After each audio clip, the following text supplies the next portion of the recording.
सुखो बुद्धान उपादो सुखा सद्धम्म देसना सुखा संघस्स सामग्गी समग्गानं तपो सुखो। विश्ववंदनीय विश्वशांतीदूत प्रज्ञाशील समाधीचे उद्गाता महान करुणावान करुणेचा सागर तथागत सम्यक संबुद्ध तथागतांचा पावन पवित्र सद्धम्म त्या सद्धम्माचा सातत्याने प्रचार आणि प्रसार करणारा सदा पूजनीय भिक्खू संघ बुद्ध धम्म आणि संघ या महान तीन रत्नाची आम्हा सर्वांना माहिती करून देणारे आम्हा सर्वांचे आधारस्तंभ भारतीय घटनेचे शिल्पकार बोधिसत्व डॉक्टर बाबासाहेब आंबेडकर यांच्या धम्मक्रांतीमध्ये शेवटच्या श्वासापर्यंत समर्पित राहतो। आज या मंगलमय प्रसंगी या वर्षावासाच्या पवित्र अशा कालखंडामध्ये श्रद्धासंपन्न उपासिका पायल दंडी आणि भारक्षे परिवार यांच्या संयुक्त विद्यमाने आपल्या या वास्तूमध्ये बाबासाहेब लिखित बुद्ध आणि त्यांचा धम्म या ग्रंथाचं वाचन श्रद्धासंपन्न उपासिका श्रद्धा अबगड ही करत आहे। तर हा वर्षावासाचा काल आपल्या जीवनामध्ये अत्यंत महत्त्वपूर्ण आहे। तुम्ही महान पुण्यवान आहात, कारण बाबासाहेबांच्या महान पुण्याईमुळे हा तथागतांचा पवित्र सद्धम्म आपल्याला ऐकायला मिळत आहे। या वर्षावासाच्या पवित्र कालखंडामध्ये धम्माचं अनुसरण करणे, धम्माचं आचरण करणे, शील पालन करणे, दान पुण्य करणे आणि धम्म चिंतन करणे हे आपल्या जीवनातील महान आणि असीमस पुण्यकर्म असते। या वर्षावासाच्या पवित्र कालखंडामध्ये ही कुशल कर्म आपण करत आहात।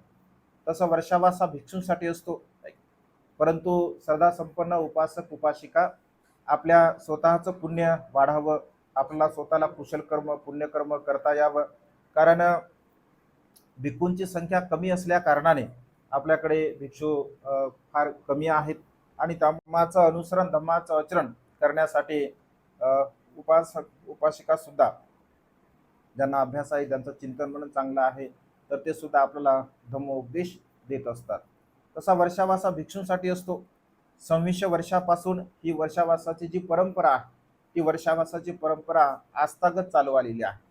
पूर्वीच्या काळामध्ये भिक्षू सातत्याने धम्माचा प्रचार आणि प्रसार करत असत आणि निसर्गाच्या नियमाला अनुसरून काही अडचणी भिक्षूंना यायच्या, जसं पावसामध्ये भिक्षू भिजायचे, त्यांचे वस्त्र भिजत असत, शेतामध्ये शेतकरी नवीन पेरणी करत असत, नव्याने पीक सुद्धा उत्पन्न होत असे, भिक्षू शेतामधून जात असत तर पिकाची नासाडी सुद्धा होत असे।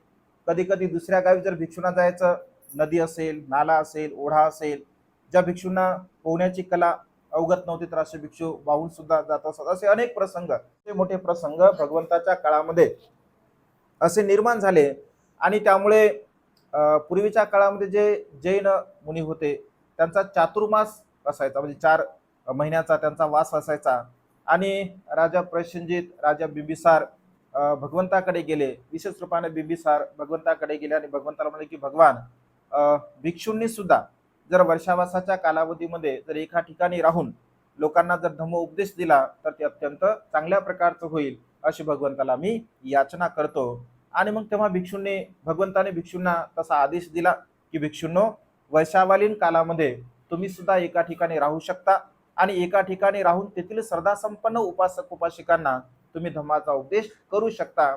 आणि तेव्हापासून ती वर्षावासाची परंपरा बौद्ध साहित्यामध्ये आपल्याला पाहायला मिळते।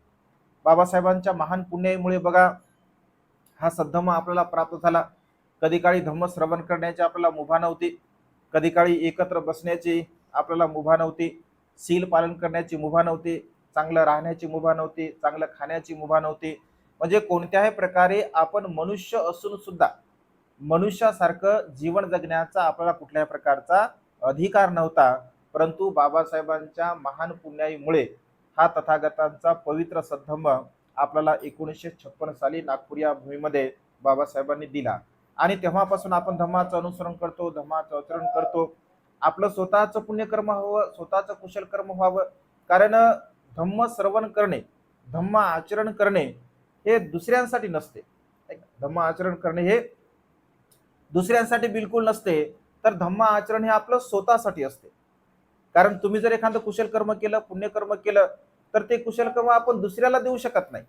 म्हणजे त्याचं दानाचं अनुमोदन करू शकतो, आपण कर्माचं अनुमोदन करू शकतो, परंतु आपण केलेल्या कर्माचा जो परिणाम आहे, तो कर्माचा विपाक जो आहे, किंवा त्या कर्माच्या द्वारा उत्पन्न होणारं जे सुख आहे, ते फक्त आपल्याला प्राप्त होऊ शकते. आणि त्यामुळे भगवंत असे म्हणतात की जसे कर्म जो करेल तशा प्रकारचा परिणाम त्याला मिळत असतो. आणि त्यामुळे या वर्षावासाच्या पवित्र कालखंडामध्ये आपण स्वतः असा संकल्प केला पाहिजे, अशा प्रकारचं एक अधिष्ठान केलं पाहिजे की 3 महिन्यापर्यंत मी माझ्या जीवनामध्ये माझा एरवीचा जो काही वेळ आहे, त्या तो एरवीचा वेळ माझा जे काही माझे अन्य कामं असतील ते कामं करण्यासाठी मी घालवतो, किंवा अन्य अन्य प्रकारे कोणी नोकरी करत असेल, कोणी जॉब करत असेल, कोणी कामधंदा करत असेल, ह्या सर्व प्रकारच्या गोष्टीमध्ये आपण आपलं संपूर्ण जीवन घालवत असतो. परंतु त्यामधून सुद्धा 1 तासाचा वेळ, 1.5 तासाचा वेळ, 2 तासाचा वेळ आपल्या स्वतःसाठी आपण देण्याचा प्रयत्न केला पाहिजे. आणि स्वतःसाठी जर आपण हा वेळ दिला, भगवंताने बघा 2600 वर्षापूर्वी सांगितलं, थोकंग थोकंग पुण्य करते. आपल्या भाषेमध्ये आपण असं म्हणतो नेहमी बघा, थेंबा थेंबाने तळ साचत असते. म्हणजे छोटे छोटे पुण्यकर्म केले, कुशल कर्म केलं, तर आपल्या पुण्याचा संचय होत असतो. 2600 वर्षापूर्वी भगवंत असे म्हणतात की थोडे थोडे पुण्यकर्म करा, थोडे थोडे कुशल कर्म करा. त्या थोड्या थोड्या कुशल कर्माच्या बलाने तुमचं महान पुण्य सुद्धा होऊ शकते. आणि त्यामुळे रोज आणि रोज आपण कुशल कर्म केले पाहिजे. म्हणजे हे जे तुम्ही धम्म श्रवण करता किंवा तुम्ही धम्म ऐकण्यासाठी बसता, तर मनुष्याला पूर्णत्व प्राप्त होण्यासाठी ज्या बोधिसत्वाने पारमिता पूर्णत्वास नेला बघा, ठीक ना, 10 पारमिता बोधिसत्वाने त्याचं पालन केलं. एक बोधिसत्व जेव्हा 10 प्रकारच्या पारमिता पूर्ण करत असतो, पुन्हा 10 प्रकारच्या उपपारमिता पूर्ण करत असतो, 10 प्रकारच्या परमार्थ पारमिता पूर्ण करत असतो. एक बोधिसत्व 30 पारमिता पूर्ण केल्यानंतर 37 बोधिपाक्षीय धम्माचं अनुसरण करतो, आचरण करतो, आणि सम्यक संबोधीला तो प्राप्त करत असतो.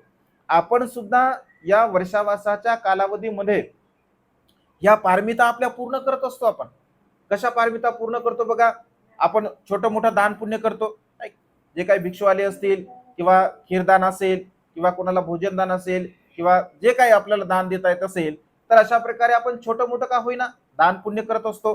म्हणजे दान पारमिता आपली पूर्ण होते. आपण रोज सील ग्रहण करता, उपवासाला आपण उपवासशील धारण करता, म्हणजे आपली सील पारमिता सुद्धा पूर्ण होते, दान पारमिता पूर्ण होते, सील पारमिता पूर्ण होते. आपण मैत्री भावना सुद्धा करतो, सर्वांच्या प्रती मैत्री भावना सुद्धा आपली पूर्ण होते, पारमी पूर्ण होते. करुणा आपण करतो लोकांच्या प्रती, करुणा पारमी सुद्धा आपली पूर्ण होते. आपण सील घेतल्यानंतर असत्य बोलत नाही, सत्य बोलतो, सत्य पारमिता सुद्धा आपली त्या ठिकाणी पूर्ण होते. तुम्ही 1 तासाचं, 1.5 तासाचं, 2 तासापर्यंत इथे बसता, तुम्ही ऐक ना, धम्मश्रवण करता, म्हणजे 1 घंटाभर, 1.5 घंटाभर, 2 घंटे तुम्ही जे काही बसता, तर तुमचं अधिष्ठान पण पूर्ण होते. म्हणजे अधिष्ठान पारमिता सुद्धा तुमची पूर्ण होते, तुमची उपेक्षा पारमिता सुद्धा पूर्ण होते. जसं तुम्ही इथे येता, तर तुम्हाला कुठल्याही प्रकारचं सुख असेल, दुःख असेल, त्या सर्व प्रकारच्या अडी अडचणींना तुम्ही दूर सारता आणि म्हणता की ठीक आहे, जाऊ द्या, जे काय होते ते होऊ द्या, चला आपण धम्मश्रवण करण्यासाठी जाऊया. म्हणजे उपेक्षा पारमिता सुद्धा तुमची पूर्ण होते.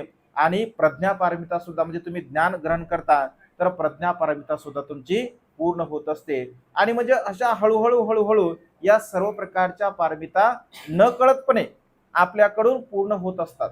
आपण धर्मश्रवण करतो, आपल्या ज्ञानामध्ये भर पडते, आपण दान पुण्य करतो, सील पालन करतो, मैत्री भावना करतो, ऐक ना, मुदिता करतो, उपेक्षा करतो, या सर्व प्रकारच्या सद्गुणाला आपण धारण करत असतो या वर्षावासाच्या पवित्र अशा कालखंडामध्ये. धम्म आचरण फक्त वर्षावासाच्या कालखंडामध्येच करावं असं काही नाही आहे.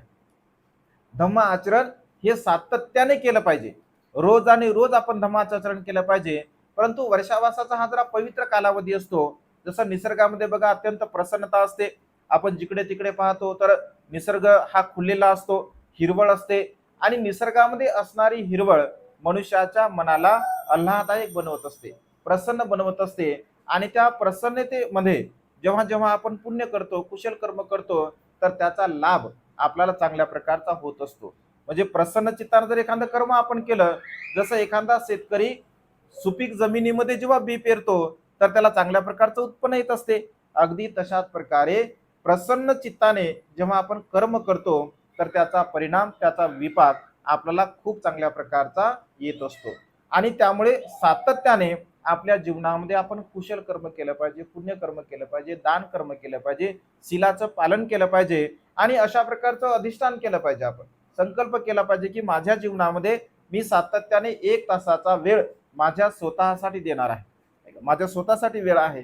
कारण मनुष्य जे काही कुशल कर्म करतो, पुण्य कर्म करतो, त्याचा लाभ त्याच मनुष्याला होत असतो. बघा, असंख्य लोक आहेत, जसं आपल्या पंचशील नगरचं जर उदाहरण घेतलं असेल तर असंख्य लोक आहेत आपल्या आजूबाजूला, परंतु या क्षणी किंवा अन्य शहरामध्ये म्हणा किंवा अन्य जगामध्ये म्हणा, असंख्य लोक या क्षणी बघा प्राण्यांची हिंसा सुद्धा करत असतील, असंख्य लोक या क्षणी चोरी सुद्धा करत असतील, असंख्य लोक या क्षणी अकुशल कर्म सुद्धा करत असतील, असंख्य लोक या क्षणी खोटं बोलत असतील, कोणी निंदानस्ती करत असेल, कोणी चहाडी चुगली करत असेल, कोणी व्यर्थ बडबड करत असेल, असंख्य लोक नशापान करत असतील. म्हणजे असंख्य लोक या क्षणी वेगवेगळ्या प्रकारचं कर्म करत असतील, परंतु या क्षणी तुम्ही मात्र धम्म श्रवण करत आहात, या क्षणी तुम्ही कुशल कर्म करत आहात, पुण्य कर्म करत आहात. म्हणजे फार कमी लोक, फार मोजके लोक या संसारामध्ये धम्म मार्गाने मार्गक्रमण करत असतात. आणि त्यामुळे भगवंत असे म्हणतात की दुःखी लोकांची संख्या या संसारामध्ये जास्त आहे. जेव्हा आनंद म्हणते भगवंताला विचारतात आणि म्हणतात की भगवान, किती आश्चर्य आहे भगवान, तुमच्यासारखे सम्यक संबुद्ध या संसारामध्ये आहेत, एवढे महान उपदेशक आहेत, धम्मसारथी आहेत, आणि भगवान तुमच्यासारखे सम्यक संबुद्ध महान असल्या कारणाने तरी सुद्धा लोक भगवान म्हणजे दुःखमुक्त का होत नाहीत, किंवा तरी सुद्धा भगवान लोक अनेक प्रकारे वेगवेगळ्या प्रकारच्या दुःखाने ग्रस्त आहेत, अनेक लोकांच्या जीवनामध्ये दुःख आहे भगवान, असं का? तर तेव्हा भगवंत आनंदाला उद्देशून म्हणतात की आनंद, जसं उपमा देतात भगवंत, दृष्टांत उपमा दिले की जरा लवकर समजतात काही गोष्टी. आनंद भगवंत बसलेले असतात तर झाडाची पानं भगवंत हातामध्ये घेतात आणि आनंदाला विचारतात की आनंदा, माझ्या हातामध्ये असणारी झाडाची पानं म्हणजे जास्त आहेत का या जंगलामध्ये झाडावरती असणारी जी पानं आहे ती जास्त आहे, म्हणजे झाडाला असणारी पानं जास्त आहेत का माझ्या हातामध्ये असणारी पानं जास्त आहेत? तर तेव्हा आनंद म्हणतो की भगवान, तुमच्या हातामध्ये तर सहज मोजण्यासारखे पानं आहे, परंतु या झाडावर तर असंख्य पाने आहे, या जंगलामध्ये सुद्धा असंख्य पानं आहे, परंतु तुमच्या हातामध्ये मोजके पानं आहे. तेव्हा भगवंत असे म्हणतात की आनंदा, या जगामध्ये दुःखमुक्तीच्या मार्गाकडे वाटचाल करणारे जे लोक आहे ते अगदी बोटावरती मोजण्यासारखे आहे. अकुशल कर्म करणारे, वाईट कर्म करणारे, पाप कर्म करणारे, दुराचार करणारे असंख्य लोक या संसारामध्ये आपल्याला पाहायला मिळतात, परंतु सन्मार्गाने जाणारे लोक फार कमी आहेत असं भगवंताने म्हटलं आहे. कारण सुख, मनुष्य तर विचार करतो की मला सुख पाहिजे आहे, मी सुखी असलो पाहिजे, मी समाधानी असलो पाहिजे, माझ्या जीवनामध्ये कोणत्याही प्रकारचं दुःख नसलं पाहिजे, असं प्रत्येकाला वाटते, प्रत्येकाला वाटते की नाही? परंतु सर्वच लोक सुखी असतात का? किंवा सर्वच लोक समाधानी असतात का? सर्वच लोकांच्या इच्छा आकांक्षा पूर्ण होतात का? तर होत नाही. आपण कुणाला जरी विचारलं, जसं आपण व्यवहारामध्ये बघा, कुणाला विचारलं तुम्ही कसे आहात, आपण विचारतो कसे आहात तुम्ही, एक पहिला प्रश्न. आपल्या घरी जर कोणी आलं किंवा कोणाची भेट झाली तर आपण काय म्हणतो पहिले? कसे आहात, बरं आहे ना? तेव्हा लोक प्रतिक्रिया काय देतात? सगळ्यांच्या प्रतिक्रिया सारख्या असतात का? सगळ्यांच्या प्रतिक्रिया सारख्या नसतात. कोणी म्हणते हा ठीक आहे, कोणी म्हणते बरं आहे, कोणी म्हणते चांगला आहे, कोणी म्हणते आम्ही आनंदी आहोत, तर कोणी म्हणते नाही हो, फारच दुःख आहे, फार आम्ही दुःखी आहोत, फार आम्ही कष्टी आहोत, आमच्या जीवनामध्ये अनेक प्रकारचं दुःख आहे. म्हणजे मनुष्य वेगवेगळ्या प्रकारच्या प्रवृत्तीने या संसारामध्ये जीवन जगतो का? कारण भगवंत असे म्हणतात की या संसारामध्ये खूप सारं दुःख आहे, प्रत्येक मनुष्य दुःखी आहे, कष्टी आहे. भांडण, वाद विवाद, तंटा, मीपणा, अहमपणा, गर्व, ईर्ष्या, राग, द्वेष, लोभ, मोह या सर्व प्रकारच्या विकाराने मनुष्य ग्रस्त आहे. आणि या सर्व प्रकारच्या विकाराने मनुष्य ग्रस्त असल्या कारणाने या सर्व प्रकारच्या विकाराला नष्ट करायचा आहे आणि सुखाची अवस्था आपल्या जीवनामध्ये आपल्याला प्राप्त करायची आहे. तर मग ही सुखाची अवस्था आपण कशी प्राप्त करू शकतो? ऐक ना, सुख दोन अक्षरी शब्द आहे. ऐक ना, सुख फक्त दोनच अक्षर आहे या शब्दामध्ये. पण दोन अक्षरी सुख नावाचा शब्द म्हणजे सुख मनुष्याच्या जीवनामध्ये येण्यासाठी बघा आयुष्यभर आपल्याला प्रयत्न करावे लागतात. सुख येण्यासाठी आपण सकाळपासून संध्याकाळपर्यंत प्रयत्न करतो. कशासाठी? सुखी राहण्यासाठी. सातत्याने आपण प्रयत्न करतो, परंतु सुख नावाचा जी काय अनुभूती आहे, तर सुखाची अनुभूती फार कमी लोकांना येत असते. फार कमी लोक सुखी असतात. काही काही लोकांचं तर आयुष्य जाते, सगळं एक संपूर्ण आयुष्य जाते, तरी सुख म्हणजे काय नेमकं माहितच नसते. कारण आयुष्यभर पाहिजे पाहिजे पाहिजे, मी मी माझं माझं अशा प्रकारचं करून मनुष्य जीवन जगतो आणि शेवटी मृत्यूला प्राप्त होतो. म्हणजे जन्मास आलो पशुप्रमाणे आणि मृत्यूला प्राप्त झालो, अशा प्रकारची अवस्था अनेक लोकांची असते बघा. म्हणजे लोकांना जीवनाचा अर्थच कळत नाही की आपलं जीवन हे जे अनमोल असं जीवन आपल्याला प्राप्त झालेलं आहे. मनुष्याचा जन्म भगवंत असे म्हणतात की दुर्लभ आहे. अनंत असीम अशा पुण्याच्या बलाने आपल्याला हा मनुष्याचा जन्म लाभलेला असतो. आणि मग मनुष्याचा जन्म जर आपल्याला लाभला, तर पशुप्रमाणे आपलं जीवन असावं का? पशुप्रमाणे जीवन जर आपलं असेल, तर या जीवनाला काय अर्थ आहे? जीवनाला काहीही अर्थ राहणार नाही आहे. तर मनुष्य म्हणून आपण जन्मास आलो, तर मनुष्यांची कर्तव्य आपण केले पाहिजे. मग मनुष्यांचे कर्तव्य कोणते आहे? तर मनुष्यांचे कर्तव्य दान कर्म आहे, मनुष्यांचे कर्तव्य शील कर्म आहे, मनुष्यांचं कर्तव्य प्रज्ञेचा अभ्यास करणे, म्हणजे आपल्या कुशल कर्माची भावना करणे, अशा प्रकारचं आहे.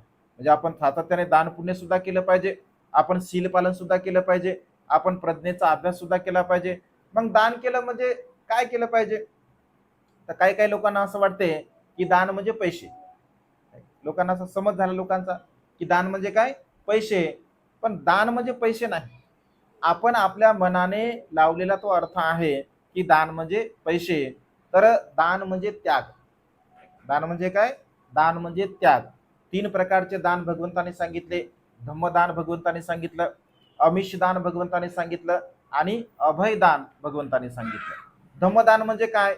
म्हणजे जे आता मी तुम्हाला देत आहे, मी जो तुम्हाला उपदेश देत आहे, आणि 45 वर्षापर्यंत भगवंताने लोकांच्या हितासाठी, सुखासाठी, कल्याणासाठी अहोरात्रपणे जे दान दिलं, भिक्खूसंघ अहोरात्रपणे 26 वर्षापासून लोकांना दान पुण्य करत आहे, त्याला धम्मदान असं म्हटलं जातं.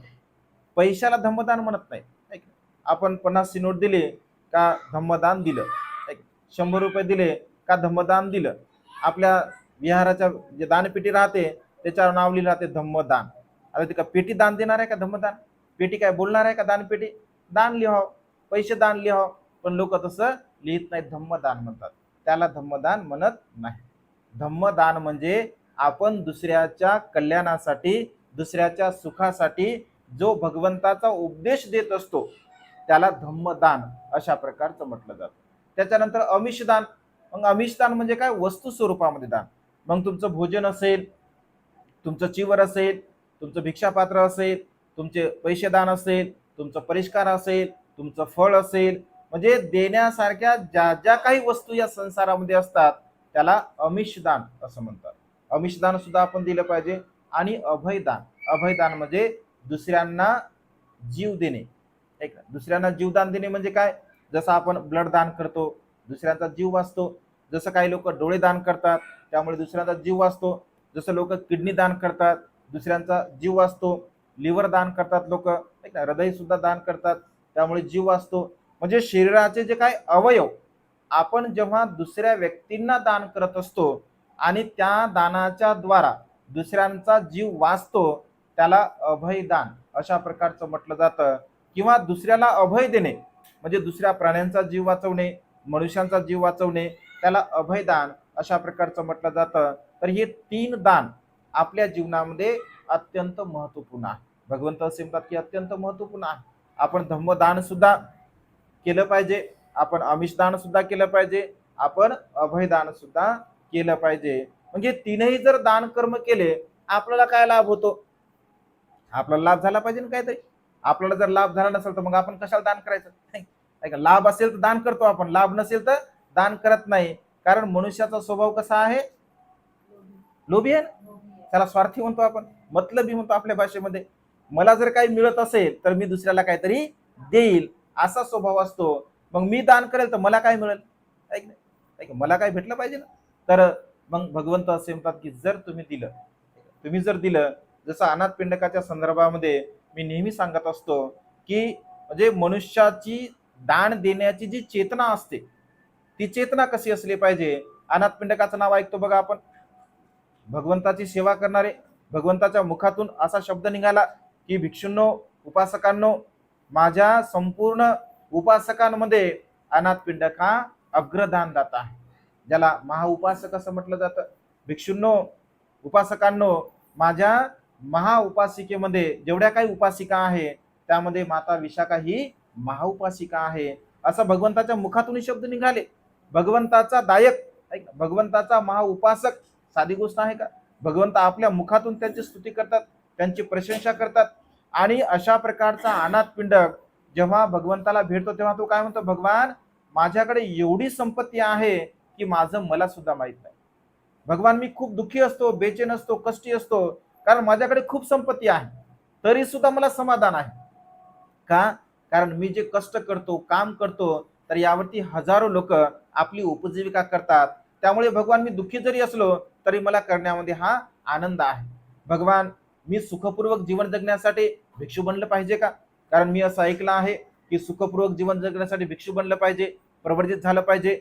भगवान मी घराचा त्याग केला पाहिजे का? कारण मला सुखपूर्वक जीवन जगायचं आहे. तर तेव्हा भगवंत असे की अनाथ पिंडक असं काही नाही आहे. प्रवर्जित असो किंवा सदग्रस्त असो, उदात्त आर्य अष्टांगिक मार्गाचं जर तो अनुसरण करेल तर तो सुखाच्या मार्गाने जीवन जगतो. मग तो भिक्षू असो अथवा उपासक असो, उपासिका असो. तेव्हा भगवंत असे म्हणतात की अनाथ पिंडक मनुष्याकडे असणारी संपत्ती गुलाम बनवत नाही.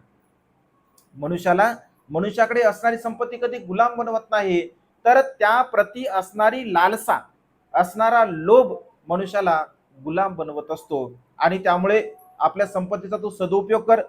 भगवंताला उपदेश करतात की दान पुण्य करावं, कुशल कर्म करावं.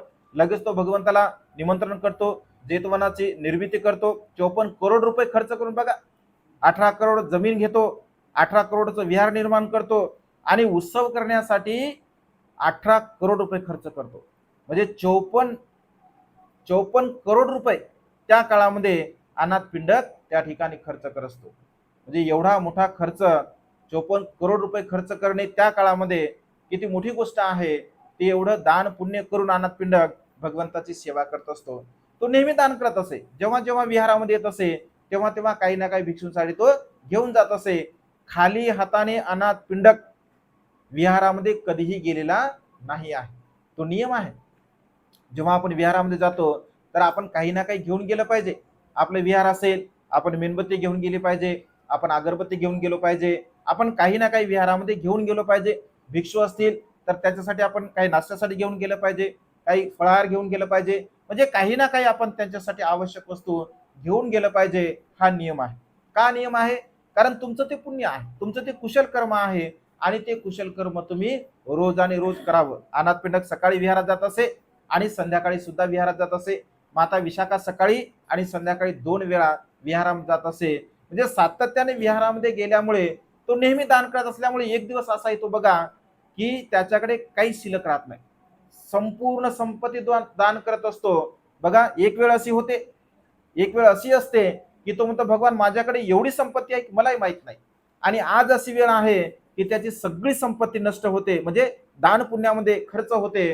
तर तेव्हा तो विचार करतो, अरे विहारामध्ये जर जायचं आपल्याला, भगवंताचं दर्शन घ्यायचं आहे, पण आज देण्यासाठी तर माझ्याकडे काहीच नाही आहे. तर तो दालनामध्ये बसला असताना त्याला आठवते की आपल्या एका म्हणजे जे काही त्याचं गार्डन असते त्या गार्डन मध्ये एक टोपलभर माती तो घेतो आणि जेतवनी विहारामध्ये जात असतो. विहारामध्ये गेल्यानंतर एक छोटंसं रोपटं असतं, त्या रोपट्याच्या बाजूला ती माती तो टाकत असतो. धर्मसभेमध्ये संध्याकाळी जातो आणि गेल्यानंतर मग भगवंत लोकांना उपदेश करत असतात. तेव्हा भगवंत असे म्हणतात की अरे अनाथाचा नाथ आज भगवंतासाठी भिक्खू संघासाठी काही घेऊन आला नाही आहे. तेव्हा भगवंत असे म्हणतात, तो अनाथ पिंडक असं म्हणतो की भगवान असं कधीही होणार नाही. भगवान जोपर्यंत अनाथ पिंडकाचा श्वासामध्ये श्वास आहे तोपर्यंत अनाथ पिंडक भगवंतासाठी भिक्खू संघासाठी काही आणणार नाही, असं कधीही होणार नाही. तेव्हा भगवंत म्हणतात की काय आणलं अनाथाच्या नाथाने, तर तेव्हा तो म्हणतो भगवान एक टोपल्यावर माती आणली मी. काय होणार आहे त्या टोपल्यावर मातीने? भगवान ते एका झाडाला टाकले. त्या झाडाला टाकल्यानंतर भगवान त्या मातीमध्ये असणारे कण, त्या कणाच्या द्वारा त्या झाडाला वाढण्यासाठी ते पोषक ठरतील, ते झाड मोठं होईल. ते झाड मोठं झाल्यानंतर भगवान एखादा भिक्षू इथे बसेल, एखादी भिक्षुनी बसेल, एखादी उपासिका बसेल, उपासक बसेल. तिथे भगवान ते बसल्यानंतर ध्यान मनन चिंतन करतील. होऊ शकते भगवान या झाडाखाली बसून कोणी सुरतापन्न होईल, कोणी सकृतागामी होईल, कोणी अनागामी होईल, कोणी अनंत होईल. अशा प्रकारे मग भगवंत असे म्हणतात की तुला काय लाभ आहे, एवढं जे तू करत आहे तर तुला काय लाभ आहे? तर भगवान जेव्हा मला समजेल की या झाडाखाली बसलेला भिक्षू भिक्षुनी उपासक उपासिका ही दुःखमुक्त झाली आहे, तेव्हा भगवान माझ्या मनाला थोडी शांती लाभेल, माझ्या मनाला थोडं समाधान लाभेल. म्हणजे किती भावना आहे बघा, किती चेतना आहे. चेतनाहं कमंग भिक्कवे असं भगवंतांनी म्हटलं आहे. म्हणजे दान पुण्य कर्म करण्याची जी चेतना असते, त्याला अंतर मनातून जो भाव असतो आपल्या भाषेमध्ये, तर तो भाव चांगल्या प्रकारचा असला पाहिजे. विहारासाठी दान पुण्य करणे आपल्या जीवनातील महान आणि असीम असं पुण्यकर्म असते. भिक्षूंच्या निवासासाठी दान करणे महान आणि असीम असं पुण्यकर्म असतं. बघा, 2600 वर्ष होऊन गेले, अनाथपिंडक जिवंत आहे का? अनाथपिंडकाची संपत्ती जिवंत आहे का? नाही आहे. परंतु अनाथपिंडक जिवंत आहे का? नाही. म्हणजे संपत्ती नष्ट होते, परंतु मनुष्याने केलेले कर्म हे कधीही नष्ट होत नाही. माता विशाखा गेली बघा, परंतु माता विशाखाने केलेले पुण्यकर्म हे कधीही नष्ट होणार नाहीत.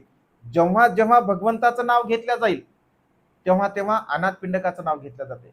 जेव्हा जेव्हा भगवंताचं नाव घेतलं जाईल, तेव्हा तेव्हा माता विशाखेचं नाव घेतलं जाते. म्हणजे जेव्हा जेव्हा भगवंत बोलल्या जातात, तेव्हा तेव्हा ज्या ज्या उपासक उपासिकांनी आपलं सर्वस्व भिक्खू संघासाठी अर्पण केलं, तर ते लोक या संसारामध्ये अजरामर आहेत, जिवंत आहेत आज सुद्धा. आणि त्यामुळे आपल्या जीवनामध्ये आपण जे काही कुशल कर्म करतो, पुण्य कर्म करतो, चांगले कर्म करतो, या कर्माच्या बलाने आपण संसारामध्ये जिवंत असतो. आणि त्यामुळे विहारासाठी केलेलं दान अजरामर ठरवत असते आपल्याला, भिक्खूंच्या निवासासाठी केलेलं दान अजरामर ठरवत असते आपल्याला. आणि त्यामुळे सातत्याने कुठे दान करावं, कसं दान करावं, कुणाला दान करावं, हे सुद्धा आपल्याला कळालं पाहिजे. एखाद्या दारू पिणाऱ्या माणसाला जर तुम्ही दान केलं, काय फायदा आहे का तुम्हाला? तुम्ही दिलेल्या दानाच्या समजा आता दारू पित असेल, काय लाभ आहे का? एखादा पुड्या खात असेल, तंबाखू खात असेल, सिगारेट पित असेल, गांजा चरस घेत असेल, तर काही लाभ आहे का? काहीही लाभ होत नाही आहे. आणि त्यामुळे आपण आपल्या मेहनतीने, आपल्या परिश्रमाने जे काही कमावत असतो, तर ते अशा ठिकाणी आपण दान दिलं पाहिजे की त्या दानाचा लाभ आपल्या जीवनामध्ये आपल्याला प्राप्त झाला पाहिजे. आणि त्यामुळे ज्यासाठी दिलेलं दान असतं, त्यासाठी त्याचा आपण सदुपयोग केला पाहिजे, त्याच कामासाठी. कारण उद्देश दान आहे. भगवंत असे म्हणतात की उद्देश दान आहे. जसं विहारासाठी आपण दान करतो, कुटीसाठी दान करतो, तर त्यासाठी ते आपण दान पुण्य सातत्याने केलं पाहिजे. कारण हे आपल्या जीवनातील महान असं असीम असं पुण्यकर्म आहे. कारण तो त्याग आहे. आणि हा त्याग जोपर्यंत आपण आपल्या जीवनामध्ये करत नाही, मग त्याग कशासाठी करावा बरं? दान कशासाठी करावं? पुण्य तर होते, ठीक आहे, दान केल्यामुळे आपल्याला पुण्य लाभते. दुसरं, दान कशासाठी केलं पाहिजे? सुख मिळण्यासाठी, आहे की नाही? दान सुख मिळवण्यासाठी केलं पाहिजे, दान पुण्य मिळण्यासाठी केलं पाहिजे. आणखी कशासाठी? सगळ्यात महत्वाची गोष्ट, दान कशासाठी केलं पाहिजे? आपल्या मनातला लोभ, आपल्या मनात जो लोभ असते, ऐक ना, पैशाप्रतीचा लोभ, घराप्रतीचा लोभ, ऐक ना, धनाप्रतीचा लोभ, हा लोभ कमी झाला पाहिजे. आपल्या मनातला लोभ कमी करण्यासाठी आपण दान केलं पाहिजे. नाही तर काही काही लोक लय चिंकट असतात, एक नंबर कंजूस असतात लोक. आपण म्हणतो एकदम चिकट हा मनुष्य आहे, एकदम चिकट कोणाला म्हटलं जातं संसारामध्ये? कोणत्या व्यक्तीला म्हणतात? नाही नाही, एका व्यक्तीला, विशेष व्यक्तीला म्हटलं जातं की हा खूप चिकट असतो. कोणाला म्हटलं जातं? असं लोक म्हणतात की वाणी लोक चिकट असतात. नाही, वाण्याला म्हणतात चिकट. दुकानदार दुकानदार लोक एकदम चिकट असतात. का चिकट असतात? कारण एक एक रुपया जमा करतात ते, त्यांना एका एका रुपयाचं महत्व कळते, त्याच्यामुळे त्यांना असं द्यावंच वाटत नाही, कारण तो भाव त्यांच्यामध्ये असतो.